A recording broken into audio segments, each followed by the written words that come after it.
Okay அண்ணா, இப்போ ஒரு ஆள் வந்து வீடு வண்டி வீட்டுக்கு மட்டும் மோர்கேஜ் அண்ட் ப்ரொடெக்ஷன் சரியானதை போட்டு வச்சிருக்கணும் வைங்களேன். சரியான ஒரு டீக்ரீசிங் டைம் எடுத்திருக்கணும், 30 வருஷத்துக்கு எடுத்திருக்கணும், ஒரு 150,000 எடுத்திருக்கணும்னு சொன்னால் இப்போ மோர்கேஜ் அண்ட் ப்ரொடெக்ஷன் சொல்லி மோர்கேஜுக்கு வந்து ப்ரொடெக்ட் பண்ணி வச்சுருக்கணும். அப்போ அவையில் ஜாயிண்ட்டாவோ சிங்கிளாவோ வேண்டின வீட்டுக்கு 2 பேரும் வேண்டி வச்சிருக்கிறோம்னு சொன்னால் அது என்னென்ன கட்டத்தில் அவைகளுக்கு பே அவுட் பண்ணும். சப்போஸ் அவியலுக்கு ஒரு திடீரென்று ஒரு ஹார்ட் அட்டாக்கோ ஒரு வருத்தமோ வந்து ஆனால் அவியல் வந்து உயிரோடு தான் இருக்கணும், அவியலுக்கு ஒன்றும் நடக்கலை என்று சொல்கிற பட்சத்தில் இந்த மோர்கேஜ் அண்ட் ப்ரொடெக்ஷன் வந்து கை கொடுக்காது. ஏன்னு சொன்னால் அந்த ப்ரொடெக்ஷன் வந்து is on life isn't it. அப்போ அந்த ஒரு ஆள் உயிர் இழந்தால் மட்டும்தான் உங்களுக்கு மோர்கேஜை காப்பாற்ற போது இல்லையோ? நீங்கள் சொல்கிறது உண்மைதான். மோர்கேஜ் கவர்ன்னு சொல்லி வர்ற நேரம், லெவல் டேர்ம்னு சொல்லி வர நேரம், நாங்கள் வீட்டுக்கான காப்புறுதின்னு சொல்லி சொல்கிற விஷயம் வந்து ஆக குறைஞ்சபட்சமான ஒரு பாதுகாப்பு தான். அதே நேரம் நீங்கள் விரும்பினா இப்போ நீங்கள் சொன்னீங்க இப்போ வருத்தங்கள் பாரதூரமான வருத்தங்கள் வந்தால் என்ன நடக்கும்னு சொல்லி சொன்னால் உண்மையில் இப்போ நாங்கள் ஏற்கனவே விளங்கப்படுத்தின காப்புறுதின்றது மோர்கேஜ்ன்றது குறித்த நபர் உயிரோடு இல்லை என்று சொல்லி சொன்னால் அல்லது டெர்மினல் இல்னஸ் என்று சொல்லி சொல்லப்படுறது. அதாவது வந்து குறிப்பிட்ட சில வருத்தங்களுக்கு சரியான ஒரு சிகிச்சை வந்து இல்லை. இப்போ அந்த மாதிரியான ஒரு வருத்தம் வந்துச்சுன்னு சொன்னால் அவற்றை அடுத்த கட்டம் சாவு என்றதான் சொல்லப்பட்ட விஷயம். இப்படியான வருத்தங்களை வந்து சொல்கிறது டெர்மினல் இல்னஸ் என்று சொல்லி. அப்போ இந்த கவருக்கான கொடுப்பனவுன்றது அந்த குறித்த நபருக்கு டெர்மினல் இல்னஸ் என்று சொல்லி ஒரு கட்டம் வந்தாலோ அல்லது அவர் உயிரோடு இல்லை இறந்துட்டார்ன்னு சொல்லி சொன்னால்தான் இந்த இது கொடுக்கப்படும். ஆனால் அதே மாதிரி இப்போ நீங்கள் சொல்கிற மாதிரி பாரதூரமான வருத்தங்கள் இன்றைக்கு எங்களோட மக்களுக்கு வந்து நோயன்றது மிகவும் சர்வசாதாரணமாக பொதுவாக புலம்பெயர்ந்த நாடுகளில் வருது மிக அதிக அளவில். அதுக்கு பல காரணங்கள் இருக்குது. அப்போ இந்த மாதிரியான வருத்தங்கள் வரைக்குள்ள அவையோட வாழ்வியல்ன்றது வந்து கிட்டத்தட்ட ஒரு தலைகீழாக மாறுற மாதிரியான ஒரு சந்தர்ப்பங்களும் வருது. அப்போ அப்படியான சூழலில் வந்து அவையில் உயிரோடு தான் இருப்பினும் ஆனால் அவைகளுக்கும் முன்பை போல் தம்மோட வளமையான வேலைகளை வளமையான வாழ்க்கையை கொண்டு போயிடாத சூழ்நிலை வேறு. அப்படியான சந்தர்ப்பங்களில் அவைகளுக்கு உதவுறதுக்கு வந்து கிரிட்டிக்கல் இல்னஸ் கவர்ன்ற ஒரு ஆப்ஷன் அல்லது சீரியஸ் இல்னஸ் கவர்ன்னு சொல்லி சொல்லுவேன்.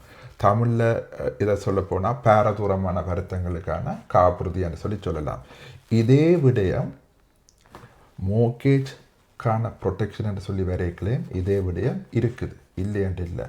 ஆனால் பெரும்பாலான மக்கள் அதுக்குள்ளே போகிறதுக்கு விரும்புகிறதில்லை. என்னன்னு சொன்னால் அதுக்கான வந்து கட்டணம்ன்றது மாதாந்த கட்டணம்னு சொல்லி சொல்லுவோம் தானே, மந்த்லி ப்ரீமியம்னு சொல்லி பொதுவாக சொல்லுவோம். அது வந்து அதிகமன்றபடியாக தான் பெரும்பாலான மக்கள் அதுக்கு போகிறது இல்லை. இப்போ ஆக குறைஞ்ச ஒரு இதாக வந்து எமது மரணம் ஒன்று சம்பவித்தா அந்த நேரம் பே பண்ணி கொள்றதுக்கான வாய்ப்புன்றது மிகவும் ஒரு மினிமம் கேரண்டின்னு சொல்லி சொல்லுவோம் தானே, அப்படியான விஷயம் என்றபடியாக தான் ஆக குறைஞ்சது அதையாவது செய்கிறது. ஆனால் விரும்பினா அவையில் அதையும் செய்து வைக்கலாம், முடியாதுன்னு சொல்லி இல்லை. ஆனால் ப்ரீமியம்ன்றது நார்மல் மோர்கேஜ் கவரோட, அதாவது decreasing mortgage cover life only என்று சொல்லி வார இடத்தோட ஒப்புற நேரம் டிக்ரீசிங் மோர்கேஜ் கவர் தான். ஆனால் வந்து அது கிரிட்டிக்கல் இல்னஸ் சீரியஸ் இல்னஸ்ன்னு சொல்லி வார நேரம் அதில் மந்த்லி ப்ரீமியம்ஸ்ன்றது ஒப்பீட்டளவில் அதிகமாக இருக்குது. ஓகே, அப்போ என்னென்னா அது வந்து கொஞ்சம் கூட பே அவுட் பண்ணும், அதுக்கு வந்து ரிஸ்க்குகளும் கூட இருக்கிறபடியாக அதோட ப்ரீமியம் வந்து கூட வரும். இப்போ விளங்கி இருக்குன்னு நினைக்கிறேன். இப்போ சாதாரணமாக ஒரு மோர்கேஜ் ப்ரொடெக்ஷன் வந்து ஒரு பேசிக்கை தான் நான் முதல்ல சொன்னது. இப்போ வந்து சொல்கிறது வந்து கொஞ்சம் அடுத்த லெவல். அதாவது உங்களுக்கு வந்து மரணத்தை தாண்டி இப்போ நான் பர்சனலாக கருதுறது வந்து இப்போ ஒரு ஆள் இறந்ததுக்கு பிறகு ஒரு விதமான ஒரு துயரம், ஒரு விதமான கஷ்டம், அது அந்த ஃபேமிலிக்கு அந்த ஆள் இப்போ சரியான ஒரு ப்ரொடெக்ஷனை வைக்காமல் ஒரு உங்களுக்கு கூட ஒரு கிளையண்ட்டுக்கு கிட்டடியில் நீங்கள் சொன்னீங்க என்னட்ட 2 பேர் ஜாயிண்ட்டாக வேண்டினது, ஆனால் ஒரு ஆள்கிட்ட பேரில் மட்டும்தான் இன்சூரன்ஸ் எடுத்தது. அப்போ அப்படி எடுத்த இடத்துல துரதிர்ஷ்டவசமாக ஆற்ற பேரில் இன்சூரன்ஸ் எடுக்கலையோ அந்த ஆள் தான் இறந்தது. அது வீடு வேண்டி 2 இயர்ஸ் 2 வருஷத்தில் நடந்த முடியும். அப்போ அப்படியான நேரத்தில் வந்து இப்போ எடுத்தால் உயிரோடு இருக்குது, எடுக்காத ஆள் தான் இறந்தது. அப்போ இப்போ மோர்கேஜ் வந்து அந்த நபர் வந்து இப்போ தான் பே அவுட் பண்ணி கொண்டு இருக்கணும், மோர்கேஜ் கேரி ஆன் பண்ணணும். இக்கட்டான ஒரு சூழ்நிலைக்குள்ள அவர் இருக்கிறார் வந்து அப்போ அந்த இக்கட்டான சூழ்நிலையை தவிர்த்திருக்கலாம். வந்து ஆக குறைஞ்ச வச்சா அவரோட கூட இருந்த உறவு இறந்தாலுமே கூட அது ஒரு மிகப்பெரிய ஒரு கவலைக்குரிய விஷயமாக இருந்தாலும் ஆக குறைஞ்சபட்சம் அந்த வீட்டுக்கான மோர்கேஜ் பே ஆஃப் பண்ணப்பட்டிருக்குமென்னு சொல்லி சொன்னால் ஒரு பெரிய ஒரு ஆறுதலாக அவருக்கு இருந்திருக்கு. ஆனால் துரதிர்ஷ்டவசமாக வந்து அது நடைபெறாதால் வந்து அப்போ அவருக்கு இப்போவும் தனியொரு ஆளாக இருந்து கொண்டு தன் குடும்பத்தையும் பார்க்கணும், பிள்ளைகளையும் பார்க்க வேணும், மோர்கேஜையும் கட்ட வேணும், அன்றாடம் செலவுகள் மாதாந்தம் வார பில்லுகளுக்கான ஒரு பொருளாதாரத்தை ஈட்டுறன்றது மிகவும் ஒரு சவாலான ஒரு விடயம். கண்டிப்பாக. ஏன்னா யூகேயை பொறுத்த வரைக்கும் நீங்கள் யோசிச்சு பாருங்க, ஒரு ஆள் தனியாக வேலை செய்தால் அவருக்கு 2 பிள்ளைகள் நினைக்கிறேன், 2 பிள்ளைகள், ஒரு தகப்பன் தனியாக வேலை செய்யணும், கடையுமாக்குவேன் கடைக்காரர். அப்போ நினச்சி பாருங்க, நிறைய பேர் நீங்கள் கடைக்காரர் நிறைய பேர் இருக்கிறீங்க. இப்போ கடையை வச்சுக்கொண்டு எப்படி பிள்ளைகளையும் பார்த்துக்கொண்டு உங்களோட அன்றாட வாழ்க்கையை நீங்கள் ஃபேமிலி லைஃப் ஒர்க் என்று சொல்லி என்னென்று எவ்வளோ சிரமமாக இருக்குமன்றது நினச்சி கூட பார்க்க முடியலை. ஆனால் அவர் கண்ணுக்கு முன்னாடி இப்போ எங்களுக்கு முன்னாடி கஷ்டப்படுறது எங்களுக்கு தெரியும். இப்படி பலர் இருக்கிறீங்கள், பலர்ன்ற கதையை நான் இப்போ கதைக்கலாம். பட் அது நான் போகிற வீடியோஸ்ல எல்லாம் நான் என்னுடைய அனுபவத்தை நான் சொல்லுவேன். ஆனால் இப்போ இப்படியான நிலையில் நாங்கள் குறைஞ்சபட்சம் நாங்கள் கேட்டுக்கொள்கிறது வந்து 2 பேர்ட்ட பேரில் வீடு இருக்குதா, 2 பேரும் தயவு செய்து 2 பேருக்கும் உங்களோட ப்ரொடெக்ஷனை போடுங்க. ஒரு ஆளை சூஸ் பண்ணி ஒரு ஆளை சூஸ் பண்ணாமல் போடாதீங்க என்ற இப்படியான இக்கட்டான நிலைமையில் வந்து நிற்பீங்கள்.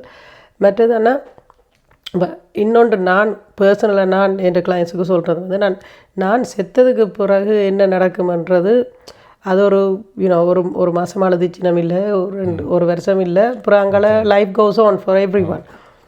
பட் நான் இப்போ உயிரோடு இருக்கிறேன், ரைட்? இப்போ நான் உயிரோடு இருக்கிறேன். ஒரு துரதிர்ஷ்டவசமாக என்னால் வந்து என் வேலையை கண்டினியூ பண்ண முடியலை. ஆமாம், வெஜிடபிள்ன்ட்டு வைங்களேன். ஒரு இன்சிடெண்ட்டில் வந்து நான் ஐ பிகம் அ வெஜிடபிள். என்னால் எழும்பி நடமாட முடியலை, வேலைக்கு போக முடியலை. பட் நான் தான் ஒரு மெயின் பிரெட் வினராக இருந்தா ஒரு வீட்டில். இப்போ அப்படியான குடும்பங்கள் சிலது இருக்குது. இப்போ சில வீடுகளில் வந்து ஒரு ஆளுன்ற உழைப்பில் தான் அந்த வீடு தாங்கி இருக்கு, ஆனால் 2 பேர்ட்ட பேர்லேயும் மோர்கேஜ் இருக்குது. இப்போ அந்த ஒரு ஆளுன்ற பேரில் தான் வேலைகள் இன்கம் எல்லாம் ஒரு ஆள் தான் கொண்டு வருதுன்னு போது அந்த ஒரு ஆளுக்கு இப்போ நீங்கள் சொன்ன மாதிரி ஒரு டெர்மினல் இல்னஸோ, ஒரு சீரியஸ் இல்னஸோ, ஒரு ஆக்சிடெண்ட்டோ, ஒரு ஸ்ட்ரோக்கோ, சம்திங் ஹேப்பன், ஒரு ஈவெண்ட் இன் லைஃப், அவியலால் அந்த மோர்கேஜை கண்டினியூஸாக பே பண்ண இல்லாது. ஏன்னு சொன்னால் இப்போ இந்த இன்கம் வந்து ஃபுல்லி கட். இப்போ இந்த பேர்டன் வந்து ஃபுல்லாக போகுது செகண்ட் பார்ட்னர்கிட்ட. இப்போ அந்த பார்ட்னர்கிட்ட போகும்போது அந்த பார்ட்னர் சில இடங்களில் luckily they can pick up the missing gap and run. ஆனால் சில இடங்களில் வந்து பெரும்பாலான இடங்களில் வந்து இப்போ ஒரு ஹஸ்பண்டுக்கோ ஒய்ஃபுக்கோ ஒன்று நடந்தால் இந்த செகண்ட் பார்ட்னரால் வந்து அதை பிக்கப் பண்ணி கொண்டு போயிடாமல் கஷ்டப்படுகிறோம். ஏன்னு சொன்னால் இங்கே எல்லாருக்குமே தெரியும், ரியாலிட்டி வந்து சொந்த பந்தங்கள்னு சொல்லி இருக்கிற ஆட்கள் வந்து சரியான குறைவு சப்போர்ட். அப்போ இப்போ நாங்களே தான் எங்களோட குடும்பத்தை பார்க்கணும், நாங்கள் தான் இப்போ எல்லாருமே அவுட் ஆஃப் கூடுதலாக பார்த்தா எல்லாருமே இப்போ பிறந்து போயிருக்கிறோம் யூகேயில். அப்போ எல்லோரும் வந்து தனித்தனி குடும்பமாக எல்லாரையும் ஒரே நம்பிக்கொண்டு இருக்கலாம், இந்த பிள்ளையை நீங்கள் பாருங்க. அப்போ இப்படியான நேரத்தில் சரியான கஷ்டம். இப்போ நினச்சி பாருங்க, ஒரு பார்ட்னர் வந்து வெஜிடபிளாக இருக்குது, இப்போ நான் அதை பிக்கப் பண்ணிக்கொண்டு ரன் பண்ணணுமென்று சொன்னால் அது வந்து எவ்வளோ ஒரு கஷ்டமாக இருக்கும்.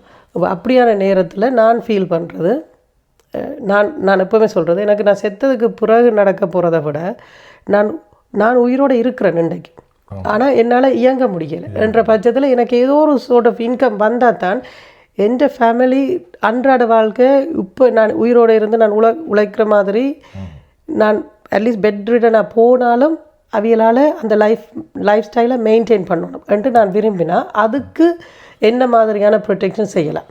இப்போ இதை பொறுத்த வரைக்கும் இப்போ நீங்கள் சொன்னீங்கள் வந்து இப்போ உறவுகள் இங்கே பெருசாக இல்லையான்னு சொல்லி, இப்போ பல சந்தர்ப்பங்களில் வந்து உறவுகள் இருந்தாலுமே கூட பொருளாதார ரீதியாக தொடர்ச்சியாக வந்து ஒரு துணையாக இருக்கிறதுக்கு, ஒரு சப்போர்ட்டை செய்கிறதுக்கு வந்து இங்கே எல்லாருக்கும் அது யதார்த்தம் பண்ணுறது அப்படி இடம் கொடுக்காது. அப்போ இதில் வந்து இந்த மாதிரியான சூழ்நிலைகளை கடக்கிறதுக்கு அல்லது இதுகளை எதிர்கொள்கிறதுக்கு பலவிதமான ஏற்பாடுகள் இருக்குது. இப்போ அதில் வந்து முக்கியமாக சொல்லப்படுறது வந்து இன்கம் ப்ரொடெக்ஷன்ன்றது. அதாவது வந்து நீங்கள் எந்த ஒரு விடயத்தை செய்கிறதாக இருந்தாலும் நீங்கள் ஈட்டுகின்ற வருமானம்ன்றது முக்கியம். இப்போ வருமானம் இருந்தால் தான் நீங்கள் எதையுமே செய்யலாம். அப்போ உங்களுக்கு வந்து நோய்கள் காரணமாகவோ அல்லது வந்து விபத்துக்கள் என்ன காரணத்துக்காகவோ வந்து பொதுவாக நான் சொல்கிறேன், வந்து உங்களுக்கு தொடர்ச்சி நீங்கள் செய்கிற வேலையை தொடர்ச்சியாக உங்களுக்கு செய்ய முடியாமல் போகுதான்னு சொல்லி சொன்னால் உங்களோட சம்பளம் நீங்கள் அதாவது உங்களோட மாதாந்த வருமானம் இருக்குது தானே, இந்த மாதாந்த வருமானத்தின் ஒரு ஒரு பகுதியை வந்து ஒரு கணிசமான ஒரு பகுதியை வந்து உங்களுக்கு மாதாந்தம் மறுபடியும் நீங்கள் வேலைக்கு போகிற வரைக்கும் அது வந்து நீங்கள் எடுக்கிற காப்புறுதிக்கான அந்த காலகட்டத்தையும் பொறுத்து இருக்குது. அந்த காப்புறுதி காலகட்டம்ன்றது நீங்கள் பென்ஷன் எடுக்கிற வரைக்கும் நீடிக்கப்படுறதுக்கான வாய்ப்பும் இருக்குது. அது நீங்கள் எதை தெரிவு செய்கிறீங்களன்றதை பொறுத்து. அப்போ அந்த குறிப்பிட்ட காலம் வரைக்கும் உங்களோட சம்பளம்ன்றது ஒரு பகுதியோ அதாவது கணிசமான ஒரு பகுதி வந்து உங்களுக்கு வந்து மாதாந்தம் வந்து வேலைக்கு போக முடியாத ஒரு சூழ்நிலையாக இருந்தாலும் உங்களுக்கு சம்பளமாக வாரத்துக்கான ஏற்பாட்டையும் செய்து கொள்ளலாம். இது வந்து இன்கம் ப்ரொடெக்ஷன்ன்றது கீழே வருமானத்துக்கான ஒரு காப்புறுதி என்றது கீழே வருகிறது. இது ஒரு பகுதி. இது வந்து சிறிய தொகை தான், அதாவது உங்களோட சம்பளம் எவ்வளவோ அந்த சம்பளத்தின் ஒரு பெர்சன்டேஜ்னு சொல்லுவாங்க தானே, அதை வந்து உங்களுக்கு எடுத்துக்கொள்ளலாம். வந்து என்ன ஒன்று இருக்குது வந்து இப்போ உங்களோட சராசரியாக உங்களோட ஒரு வருட வருமானம் இருக்குது, குரோஸ் இன்கம்னு சொல்லுவோம். பொதுவாக இந்த நாட்டில் வந்து ஒரு பாரதூரமான வருத்தம் வந்ததுன்னு சொன்னால் பழையபடி ஒரு ஒரு இயங்கு நிலைக்கு வாரத்துக்கு வந்து ஒரு குறிப்பிட்ட காலம் எடுக்கும். அது வந்து சில பேருக்கு வருட கணக்காக கூடி ஆகலாம். அப்போ அதே நேரத்தில் வந்து இப்போ எங்களுக்கு மாதாந்த எங்களுக்கு தேவைப்பாடுகள் இருக்குது.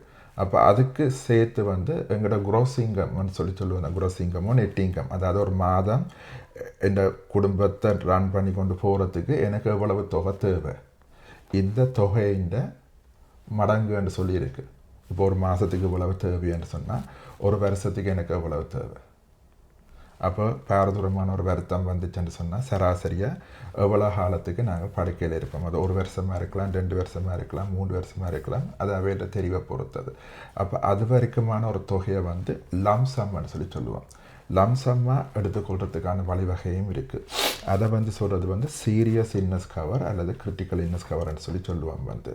அப்போ அந்த மாதிரியான பாரதூரமான வருத்தங்கள் வந்துச்சுன்னு சொன்னால் எங்களுக்கு அந்த தொகையை வந்து முழுமையாகவோ நீங்கள் எடுக்கிற அந்த கவரையும் பொறுத்து இருக்குது வந்து முழுமையாகவோ அல்லது ஒரு பகுதியாகவோ வந்து பே பண்ணுறதுக்கான வாய்ப்பு இருக்குது. அப்போ அது உங்களுக்கு எதுக்கு உதவும்னு சொன்னால் வந்து உங்களோட வீட்டின் தேவைகளை பார்த்து கொண்டு போகிறதுக்கும் அல்லது தனிப்பட்ட முறையில் உங்களுக்கு சில மேலதிகமான சிகிச்சைகள் செய்ய வேண்டி இருக்குன்னு சொன்னால் அதுக்கான செலவுகளுக்குன்னு சொல்லி இப்படி பல்வேறு வகையில் உங்களுக்கு அந்த தொகையும் வந்து ஒரு உதவிகரமாக அமையும். ஆனால் இப்போ ஃபார் எக்ஸாம்பிள் இப்போ நாங்கள் வந்து ஓகே நான் வெஜிடபிளாக இருந்தால் என் இன்கம் ஸ்டாப் பண்ணக்கூடாது ஒன்று இருக்குது. இன்னொன்று வந்து மெயின் பிரெட் வின்னர், அதாவது மெயினாக ஒரு ஆள் வந்து கூடின தொகை உழைச்சி கொண்டு வர்ற ஒரு ஆளுக்கு வந்து அவருக்கு தெரியும் அந்த தண்டை காசு வரையிலேன்னா தண்டை குடும்பம் என்ன நிலைக்கு வர மாட்டேன். அப்படியான பட்சத்தில் இப்போ அவியல் வந்து ஃபேமிலி இன்கம் பெனிஃபிட்ன்னு சொல்லி ஒன்று இருக்குதല്ലോ, அவியலுக்கு சப்போர்ட் பண்ணுறாங்க. அப்போ அதை பற்றி எனக்கு கொஞ்சம் விரிவாக்கமாக சொல்லுங்கள். இப்போ ஃபேமிலி இன்கம் பெனிஃபிட் நீங்கள் முதல்ல குறிப்பிட்டீங்க, அவையலால் இயங்க முடியாது, இஸ் கைண்ட் ஆஃப் வெஜிடபிள்ன்ற மாதிரி சொன்னீங்க. இயங்க முடியாது, ஆனாலும் அவள் உயிரோடு தான் இருக்கணும். அப்போ இந்த சந்தர்ப்பத்தில் தான் நான் சொன்ன மாதிரி வந்து அவைகளுக்கு இன்கம் ப்ரொடெக்ஷன்ன்றதோ அல்லது சீரியஸ் இல்னஸ் கவர் அல்லது கிரிட்டிக்கல் இல்னஸ் கவர்ன்ற பேர்லேயே அதை சொல்கிறது, இந்த மாதிரியான காப்புறுதிகள் வந்து உதவும். இப்போ நீங்கள் ஃபேமிலி இன்கம் பெனிஃபிட்னு சொல்லி ஒரு விஷயம் சொன்னீங்க. ஃபேமிலி இன்கம் பெனிஃபிட்டை பொறுத்த வரைக்கும் இப்போ லைஃப் இன்சூரன்ஸ்ன்னு சொல்லி நாங்கள் ஒரு விடயம் கதைச்சினாங்க, லெவல் லைஃப் கவர்ன்னு சொல்லி. அதுக்கும் ஃபேமிலி இன்கம் பெனிஃபிட்டுக்கும் என்ன விடயம்னு சொன்னால் இப்போ ஒரு ஆள் உயிரோடு இல்லை என்று சொல்லிக்குள்ள லைஃப் இன்சூரன்ஸ் கவர்ன்றது அவர் எவ்வளோத்துக்கு காப்புறுதி எடுத்திருக்கணுமோ அந்த தொகையை வந்து அவர் அந்த அந்த ஒரு குறிப்பிட்ட காலத்துக்கு அவர் எடுக்கிற நேரம் அந்த காலத்துக்குள்ளே அந்த இறப்பு ஏதோ ஒன்று நடக்குது அல்லது டெர்மினல் இல்னஸ்ன்னு சொல்லி சொன்னால் அவங்க என்ன செய்வாங்க வந்து அதை லம்சமாக பே பண்ணுவாங்க. அதே நேரம் ஃபேமிலி இன்கம் பெனிஃபிட்ன்றது ஒரு ஆள் இறந்துட்டார்ன்னு சொல்லி சொன்னால் மாதம் இப்போ குடும்பத்துக்கு எவ்வளவு செலவுக்கு தேவைப்படுமோ அதை வந்து அந்த காசை வந்து மாதம் பே பண்ணுவேணும். இப்போ லம்சமாக பே பண்ணுற இடத்துல மாதம் அவையில் எவ்வளவு காலப்பகுதிக்கு மிகுதியாக எண்ணம் இருக்குதோ அது வரைக்கும் மாதம் அந்த தொகை வரும். அதுதான் ஃபேமிலி இன்கம் பெனிஃபிட்ன்றது. ஓகே, அப்போ இப்போ income protection, serious illness cover, critical illness cover இதெல்லாம் வந்து ஒரு ஆள் உயிரோடு இருக்கும் போதும் உங்களுக்கு பே அவுட் பண்ணுறதுக்கு சான்சஸ் இருக்குது. ஆனால் ஃபேமிலி இன்கம் பெனிஃபிட்ன்றது வந்து இப்போ மெயின் பிரெட் வின்னர் இப்போ தான் ஓகே தன்னை காசு வரையிலேண்டா என்ன நடக்குமன்ற பட்சத்தில் அவியல் வந்து அந்த அந்த பாலிசி எடுப்பினும் அந்த பாலிசி வந்து அந்த ஆள் இறந்ததுக்கு பிறகு தான் பே அவுட் பண்ணும். ஆனால் அந்த ஆள் உயிரோடு இருக்கும்போது என்ன காசு அவையில் எதிர்பார்க்கணுமோ அந்த அவையில் சூஸ் பண்ணுற அமௌண்ட்டை வந்து உங்களுக்கு அவர் இறந்ததுக்கு பிறகு அந்த அமௌண்ட் உங்களுக்கு வந்து கொண்டே இருக்கும். அதை வந்து நீங்கள் ஃபிக்ஸ் பண்ணலாம் இல்லைன்னா ஒரு குறிப்பிட்ட பிள்ளைகள் இருக்குன்னா பிள்ளைகளுக்கு 18 வயசு. அதுதான் நான் சொல்கிறேன். இப்போ இதுகள் வந்து ஒரு சுருக்கமான இப்போ இது வந்து நாங்கள் முழுவதையுமே வந்து நாங்கள் இந்த காணொளிகளை கொண்டு வர இயலாது. அது மிகவும் சிரமம். முழுவதையுமே நாங்கள் கொண்டு வரேன்னு சொல்லி வலிக்கிற நேரம் வந்து அந்த என்ன சொல்கிறது அந்த விடயங்களோட ஆழம்ன்றது அங்கே குறைஞ்சு கொண்டு போகும். அப்போ இது வந்து நாங்கள் சொல்கிறது வந்து ஒரு சுருக்கம், இப்போ ஒரு முன்னோட்டம்னு சொல்லணும். அப்படியான விடயங்கள்ல தனிப்பட்ட முறையில் அவியலுக்கு வந்து இந்த ஒவ்வொரு இதுலேயும் வந்து எவ்வளவு தூரத்துக்கு அவியலுக்கு அதில் அதாவது வந்து அந்த விடயங்களில் ஆழத்துக்கு ஏற்ற மாதிரி போகணுமோ அந்த மாதிரி போய் நாங்கள் அவியலுக்கு அதை செய்து கொடுக்கலாம். கண்டிப்பாக. ஸோ உங்களுக்கு அப்படி நீங்கள் தோணிச்சுன்னா இந்த கண்டிப்பாக இப்படியான ப்ரொடெக்ஷன்ஸ் உங்களுக்கு அவைலபிளாக இருக்குது. இப்போ சில பேர் வந்து அப்படி ஒன்று இருக்கிறதே தெரியாது. அவைகளுக்கு இப்படி தன்னை இன்கம்மை மட்டும் ப்ரொடெக்ட் பண்ணலாம் தன கொண்டு நடந்தா என்றது தெரியாது. இன்கம் ப்ரொடெக்ஷன் வந்து மேலோட்டமாக விளங்கி இருக்கும், இல்லாட்டி தெரியாமலும் இருந்திருக்கக்கூடும். அப்போ இதனோட உங்களுக்கு அதை அறிய தட்டுறோம். இதை ஆழமாக உங்களுக்கு இதை பற்றி கதைக்கணும் என்று சொன்னால் கண்டிப்பாக தொடர்பு கொள்ளுங்க.